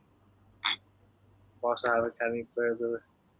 Fair enough. I mean, you guys. But let me add. The The reason the academy players are helping them is because the structure and the philosophy is in place. I was at City Football Academy. You know that I am at City Football Academy, and the reason they know how to play and how to hone down the fundamentals and the foundation is because the manager has a vision. And at United, if there's no vision at any level, then of course the academy will suffer. Every level So is the reason Barca are thriving is because they have their La Masia vision. That's why. So it does boil down to the staff and the squad again. did you meet this guy? Did you meet Enzo Maresca? Did you meet Ange Postecoglou? Did you meet all these guys at Citigroup? No, Postecoglou or Maresca weren't there at the time, but the more important takeaway from here is not the personnel, but the principle. And Manchester City are driven in not squad but system. They have a system, and when the biggest takeaway, one of the biggest takeaways from City is not who it is, but what it is, what purpose. Every single season, City says we're going to educate you and make sure you're willing and able to win. That's the One difference. winning. So that exactly 400 million from academy players. That's because they have a vision. Maybe Barca are a feeder club, whereas Man City are someone who want to win. So it's not about the person; it's about what they want to do with the value that they have. And City wanted to win. Because the thing is, yeah, do you know Jason Wilcox? Have you ever met him? The guy, because he came from Manchester Yes. City Academy, right? Yes. We promised to bring players up when they're ready. We threw in Toby Collier in a game like this to help change the game. I feel bad for the kid, being thrown Yeah, of in. course. You find yourself 2-0 down. He's being thrown in the game to help change, to help turn the game around. Like you're a defense, like he's a midfielder. He's not going to score us goals. And I'm like, Manchester City. See this here. Manchester City have made 500 million, almost 500 million in academy sales over the last I don't know how many years. It's crazy. How much profit are they making from the academy? Because they have one of the best academies in world football, along with La Masia, along with Cobham, along with No, along no, with no, Real no. Madrid. Kevin, I think it's disinformed or disingenuous to put it in the same category as anyone else. City Football Group is by far the most well-oiled and well-run academy in the world. They have the most pitches, the most staff, the most well-oiled and connected vision throughout. That's the difference. I mean, there you go. Like it, it's all from the same group. You know what I mean? Vision, one group, one aim to win. Right. But clearly, there's no proper there's no mentality at United. Onwards and upwards with this club, but what I mean, things we do for our club, and they just don't repay us back. Well, it is what it is. I mean, what can we do as fans? I mean, what do you think? What do you think us as fans we have to do? Because we're just we're just lost with this club. Like we don't know which direction the club's heading. We don't know. I mean, let's be honest. The signings we made, I'm not against them. It's just what's what's the plan and vision for this club? I know we spoke on it like briefly about like weak spineless not winning mentality. But what what do us fans need to do for the owners to listen to us? Hurt their pockets. It's as simple as any government in the world. Any government, you hurt their pockets, you hurt their donors, you track the money, you understand what makes them make change. And at United, the protests are great. It's amazing that fans are unifying to basically say Glazers out. But if there's no alternative, if there's no vision, it means nothing. So one, you need to hurt their pockets. You need to make sure they read your message. And two, what action will they take once they read your message? So again, we have to have a pseudo. We have to talk to people as fans. We have to promote ourselves and say, hey, rich mega billionaire, buy United. If so, why? Unfortunately, we had one person. His name was Sheikh Jassim, and he wanted to buy the club. and he said he would relieve all the debt on day one. But we didn't take him. We took Sir Jim Ratcliffe. So we have to hope there's someone like that, a sugar daddy, to quote, a sugar daddy like that. Imagine having all that luxury, man. You could be you could invest in so much money, be the most elitist club in world football. Literally. And not only that, yeah. The fact that they would come in and change everything completely. With who we have right now at the hierarchy, I'm fine with the people we have at the hierarchy. I'm fine with what we have. It's just the owners don't ever, all the owners try to do is sell a lie, sell a project, right? They try to advertise us lies about the club, about the vision and everything, and the fans all fall for it. The fans all fall for it, and every single time. And you know what's that? And you know something even worse? What is the fact that we would have been investing in our own money into the club with the new owners, with the new 100% owners, right? Imagine Sheikh Jassim owning Manchester United with all that money, funding a new stadium, improving the area. People talk about Qataris being this and that, yeah. But have they ever seen what they've done for the community in England? Heathrow Airport, train lines, yes, housing. Have you seen Manchester City's area? They've improved. The owners have paid for the housing prices as well. The housing prices have gone down over there. You know why? Yeah. Why? Because owners have helped the community in the area. Rich owners, but also means better community. If the people care, yeah. You look at people say, "Oh, Man City have Arab owners," but they care for their fans, but they care for the community. I want owners like that. I'm not disappointed in what Ineos have done. I'm not disappointed in them, but they can't invest their own money because they act like they're broke. I want to move forward with a plan. And trust me, people, if anyone here is thinking I'm blaming the owners for today's loss, no, definitely not. We just dug deep into the problems of the club.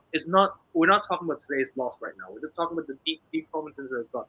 We've already spoken on today's loss. We're just speaking on the issues of the club and the standards of the club. It's just in the mud because of the owners. I'm not blaming the owners for the loss today. No way. The players and the manager have everything to do with that. But today, Manchester United's standards compared to Manchester City and Liverpool and all of that is because the standards are in the mud. And whose fault is that? The owners. And on that bombshell, we're gonna wrap this up in a little bit. Any final thoughts before we start? No. I think you said almost everything that needs to be said. I think you said it well. Again, I just think for many United fans, objective. What is your objective? What's your short-term objective? What's your long-term objective? I'll say it again. What's your short-term objective? What's your long-term objective? If we want to be the best club in the world again, let's start acting like it. Let's start demanding like it. Let's start requesting like it, right? And the only way to be the best club in the world again, at least from my opinion here, is 1, accountability. 2, standards. Let's have a quantifiable vision. Let's aim for something every single season. Progress is not good enough with the amount of revenue we spend and we generate, right? So, again, let's track the money. Let's understand motives and incentives. If we want the Glazers out, let's make sure they get out. But if they go out because they have the money and they own the club, let's make sure they go out on acceptable terms for them, but acceptable terms for us. So let's present an alternative vision. This is doable. United, like Ekman, you made the point here. You told me this on call. You didn't say this on the stream. United have the most fans in the world. You said 1.1 billion. Is that correct? Sorry? You said United have 1.1 billion fans, right? Around that month. I'm around the one. Right. So let's assume even just 10% of 1.1 billion.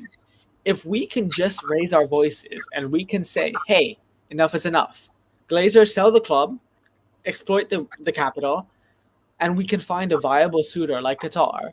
And then from there, we can implement our standards. We're back. But if it's the same owners, the same funding that we have, we're going to go down and down and down until the point where we become Nottingham Forest and Everton. And that's not being reactionary, that's just being realist. So that's what I have to say here. But thank you for inviting me on the show, Akavin. No worries, man. Short-term pain, long-term gain, or you know what I mean, short-term success over long-term pain, or whatever, or whatever all that jazz. But yeah, we're gonna wrap it up here. Let the people know where they can find you, man. Thanks for coming on, man. Really, it was really good fun to speak to you. And we should do more shows of this often. Man. We should really do more shows often. Let the people know where they can find you, and I'll put your links in the description as well.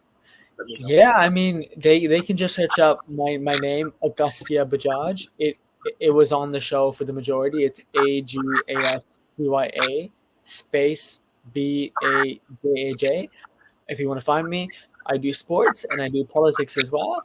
But please, I recommend everyone follow Ekfin. He's very knowledgeable. You're not going to find many, if any, fans who are more devoted than he is and committed and disciplined to the football club as Ekfin is. Really appreciate it, man. And people, I know you might got bored of seeing the views decrease and increase every single minute and every hour, but you know what it is? Things we do for things we do for our clubs. We love our club. That's why we're talking about it. We don't hate our club. We of course we'll be mad at it, but it's the way we love our club. And do you have a YouTube channel? Anything I can? I have multiple. I have multiple YouTube channels. I have one called The Weekly Sports Show. You can go subscribe to that. You can get the latest on what happens in sport. But please, my plug will be subscribe to Ekavin's channel. This channel, the one you're on, because he is up to date, the latest news, and he provides unfiltered analysis. Please follow this. At least Charles Leclerc won today. But yeah. Other than that, I mean, I was expecting Ferrari to get into the top three, but when I checked the final, I was like, no way, they actually won a race. You know what, Ekavin, for you, that will be the best news because Ferrari were easily the third best car today, but Leclerc one stop strategy and he prevailed. You'll enjoy the highlights. Trust me. Trust me, I will. But yeah, people, that's gonna be it from us today. Thank you so much for watching. Like, share, subscribe, all that jazz, and yeah, see you later. Ten Hag out, Blazers out. You know the drill. Take care.